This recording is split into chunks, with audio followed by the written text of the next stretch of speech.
Okay, so it's time for us to go ahead and get back into our coverage over the X-Men. And we're going to pick up with the Uncanny X-Men Annual 1996. Now, this is right here really important for not just the X-Men, but also X-Factor as well. Of course, as you all know, we can't currently cover X-Factor anymore because the rest of the Volume 1 X-Factor series is not on Marvel Unlimited or on Comixology either. But this annual is really important for both Bishop and also Shard. Now, when it comes to Shard, man, you know what? I'm going to say explaining her later on in this video. But first, we have to pick up with another character who does play a major role in this storyline. And that would be a character known as Preacher. Now, for Preacher, he appeared in the last Uncanny X-Men annual number 95.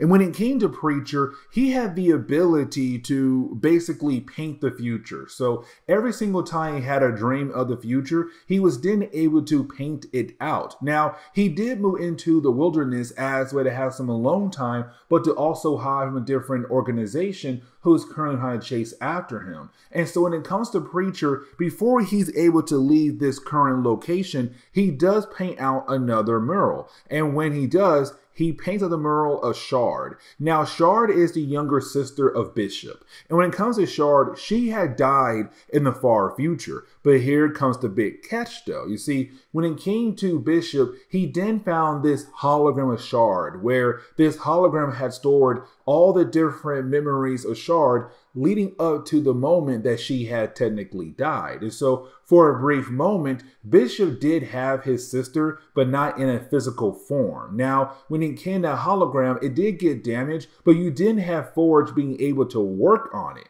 Now, Forge did not inform Bishop that he was able to fix the hologram, allowing Shard to be back in comics all over again. But either way, for Preacher here, he painted two pictures, one of Shard and one of Bishop. He's kind of wondering what in the world could this possibly mean. But either way, he now knows he has to get the heck out of there. And the reason why? You now have another human mutant hunting organization better known as Humanity's Last Stand. And they were trying their best to locate Preacher. But of course, he was able to get away. Now, when it comes to Humanity's Last Stand, they also had appeared in an earlier storyline when it came to X-Factor Comics. You see, they were trying to steal information from Forge computer. And the reason why, because in the past, Forge had created weapons that had the ability to shut down mutant powers. And so, of course, they wanted information to create their own kind of powerful weapons. The problem was that they were stopped by Shard, the hologram version of Shard. And so you had those guys report back to their higher ups like, hey, listen, we were stopped by this hologram. It was pretty wild. And so when it came to them going to Preacher's place, they found all his paintings he left behind, including the one known as Shard. And so now this organization has a face, like, okay, that's her right there. That's the person who has supposedly stopped our guys from being able to steal information from X-Factor. But now we have to transition over to Bishop and Storm. And the reason why, because you have these two characters heading over to Las Vegas. Now, there was a miniseries we did not really cover, and I'm thinking about covering it. It's called XSE. It kind of gives us a background of Bishop's future. The only reason why I'm not covering because Bishop had another solo series where unfortunately I was not able to cover that either because, again, thanks to Marvel not putting things out there, I really can't sit down and cover that series yet. And so I kind of want to cover his miniseries before we cover XSE. But either way, we did learn in that storyline that Vegas kind of where Bishop grew up at in his far future. But the reason why Storm and Bishop came here to Vegas is to meet up with Wildchild and also Shard. Because Forge did not inform Bishop that he had officially fixed Shard, the hologram version of her. And so, of course, it's kind of like, okay, for Wildchild, who's madly in love with Shard, he wants to help her out. He wants to allow her the chance to reunite with her brother.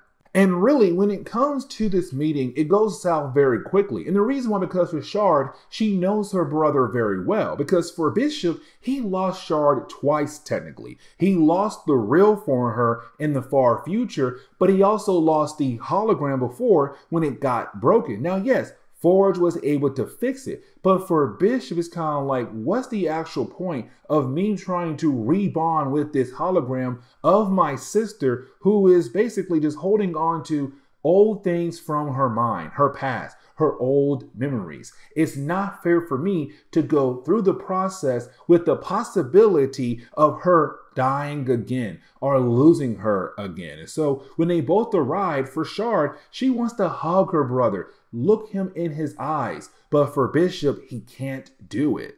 Now, while you have that conversation going on, for Humanity's Last Stand, they had just released the Hound. Now, the Hound is technically this mutant that had been worked on by Humanity's Last Stand as a way to hunt down other mutants like Bishop, Wildchild, Storm, and also Shard. But getting back over to the conversation between Bishop and Shard, it does go south very quickly here because for Bishop, he has been trying his best to make a life for himself in the past. And so the whole idea of Shard being here, this hologram of her, is just reminding him of the future where he came from. And of course, reminding him how he lost his sister in the far future. And so even though this is a hologram, it keeps reminding him that he lost his sister, not once, but twice. And he has been trying his best to move on from it. But for Shard, she was just kind of hoping that for her brother, he will look past what she is and allow her to be in his life. But the conversation does get stopped because you have Bishop realize that they have been watched the entire time. You see, for Bishop, he realized they were being watched by somebody, and that would be the character known as, well, Preacher. Now, for Preacher, he went there to basically warn Bishop and Shard about the Hound, who's on his way over there to basically capture Shard, or at least Bishop. And the thing is, by the time you have Preacher being able to catch Bishop up, that is when you have Hound appear. Now, when Hound does appear, you do have Hound go after Bishop at first. Now, for Shard, she does try her best to help out. Because with Shard, she knows how dangerous Hound is. Because in an earlier storyline for X Factor, they had dealt with Hound, and they had barely survived. Now, when it comes to Shard, unfortunately, she's not really able to stop Hound. As a matter of fact, you have Hound being able to grab the device that allows Shard to be there. So just like that, Hound knocks out Bishop, grabs Shard, and disappeared. Now, we do learn here what Humanity's Last Stand big goal is when it comes to Shard. What they want to do is basically break her down, because with the whole idea of this Matrix from the future that's holding on to the memories of Shard, then that means for this organization, they'll have the ability to look into the future, to know what's to come down the road for the mutants, but also for the humans as well, to get themselves prepared as a way to fight against the mutant race. Now, Shard is still there, but the thing is, the device they're using right now is breaking her down. So she's trying her best to stop them, but unfortunately, she can't. But luckily for her, help does arrive. That'd be Bishop, Wildchild, and Storm, because when it came to Preacher, he left a clue behind to tell the heroes where to go.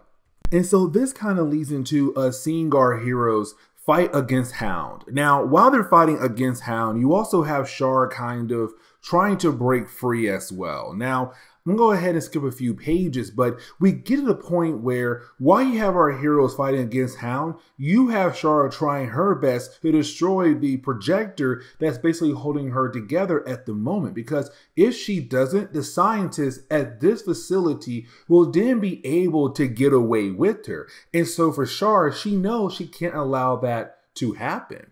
And so you have Shard going out of her way to actually destroy it. And when she does, just like that, there she goes. Now, you also had a place about to blow up as well. So you do have our heroes being able to escape, but to also get on the Blackbird. Now, this kind of leads into the idea that Shard is possibly gone forever, but that's not the case. In some strange way, she's now alive, but not technically completely. She's now a proton being. And so with her now being here, she now has the ability to be with Bishop, to be with Wildchild, and actually build a relationship with him as well. Now, as the book does close, you have Storm kind of realize that they didn't get any answers of what's going on in that facility, with the idea of Hound, with the idea of another organization out there trying to bring down our heroes. And so with that being said, this is where we're going to end today's comic book video. So please leave me a like down below and subscribe. But guys, see y'all next time. Later.